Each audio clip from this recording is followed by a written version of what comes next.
termo corrida armamentista foi amplamente utilizado no período histórico que conhecemos como Guerra Fria. Este confronto pela supremacia política e ideológica envolvendo as duas superpotências da época, Estados Unidos e União Soviética, ficou marcado pela ausência de uma luta aberta que fizesse uso de armas ou violência. Isto não quer dizer que os armamentos estiveram em segundo plano. Ao contrário, a Guerra Fria incentivou como nunca a pesquisa e o desenvolvimento de armas. Quase ao mesmo tempo em que um dos países lançava um novo armamento, seu adversário logo respondia à altura. Tal prática de constante atualização do arsenal das superpotências assumiu proporções absurdas com o tempo, dando origem a material bélico, de uma capacidade de destruição muito maior do a qual o planeta Terra poderia suportar. Essa constante atualização ficaria conhecida como corrida armamentista. É considerado como ponto inicial dessa competição o lançamento pelos americanos, em 1945, das duas bombas atômicas em solo japonês. 4 anos depois, em 1949, foi a vez da União Soviética anunciar a conquista da tecnologia nuclear. O poder de destruição constatado pelo terrível armamento desencadeou o pesadelo da chamada hecatombe nuclear, que passou a assombrar a vida dos habitantes do globo. Acreditava-se que o ataque de um dos lados, num momento qualquer, desencadearia uma guerra que poria fim à vida humana na Terra. Surgiria assim um jogo político-diplomático, macabro conhecido como o equilíbrio do terror, que se transformou num dos elementos principais do jogo de poder entre Estados Unidos e União Soviética. Os dois buscavam produzir cada vez mais armamentos de destruição em massa, como forma de ameaçar o inimigo. A corrida armamentista implicava também uma estratégia de dominação em que as alianças regionais e a instalação de bases militares eram de extrema importância. Os exércitos de ambos os lados possuíam centenas de soldados, armas convencionais, armas mortais, mísseis de todos os tipos, inclusive nucleares, que estavam permanentemente apontados para o inimigo, com o objetivo de atingir o alvo a partir de longas distâncias. Esta competição insana duraria décadas, somente terminado de fato com a assinatura dos tratados de redução de armas estratégicas na década de 90.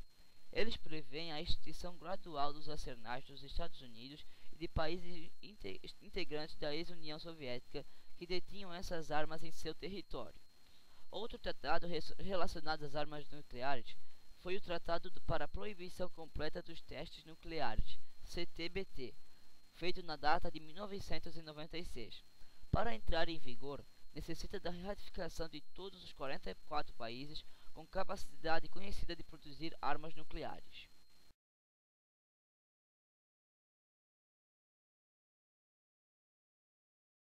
A corrida espacial teve início durante a Guerra Fria. Guerra essa em que a paz era impossível e a guerra improvável. Tal clima de medo, posso até arriscar a dizer de terror, criava uma constante necessidade de os países se tentarem demonstrar superiores ao nível de vários setores, sendo essa a razão pela qual os Estados Unidos e a União Soviética deram início à corrida espacial. A disputa entre esses países pela conquista do espaço foi o grande impulso para a exploração espacial. Resultou em grandes avanços científicos e tecnológicos, além de descobertas importantes. Em 1957, a União Soviética partiu em viagem lançando o Sputnik 1, o primeiro satélite artificial a entrar em órbita. Uma semana depois, foi lançado o Sputnik 2 com a cadela Laika, tornando-se assim o primeiro ser vivo a ir para o espaço. Os Estados Unidos tinham menosprezado a eficácia soviética, pois existia nação enraizada em toda a América, de que não só os americanos constituíam a vanguarda tecnológica do mundo, como a de que o povo soviético era particularmente atrasado em termos tecnológicos. Em plena Guerra Fria, e com este acontecimento, os americanos sentiram-se humilhados e vulneráveis até que em 1958 os Estados Unidos reagiram com a criação da NASA, responsável pelo programa espacial do país. Nesse mesmo ano, foi lançado o primeiro satélite artificial americano, o Explorer 1. A partir de 1960, o principal objetivo das viagens espaciais passou a ser a ida ao meio espaço. Novamente, a União Soviética sai em vantagem. Em 1961, com a viagem tripulada por Yuri Gagarin na cápsula espacial Vostok 1. A primeira viagem durou 1 hora e 48 minutos e percorreu cerca de 40 mil quilômetros em volta da Terra numa única órbita. Como se deu um contra-ataque, trata-se, em 1962, os americanos enviaram John Glenn para o espaço.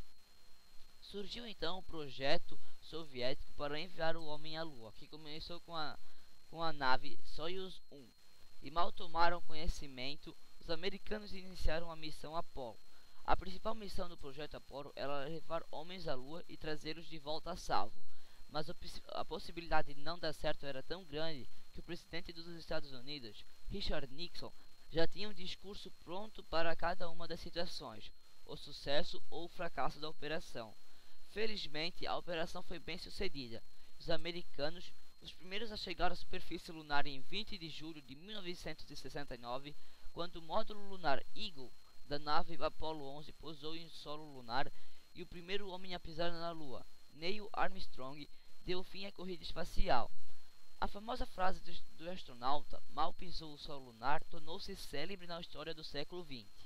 Um pequeno passo para o homem, mas um grande passo para a humanidade.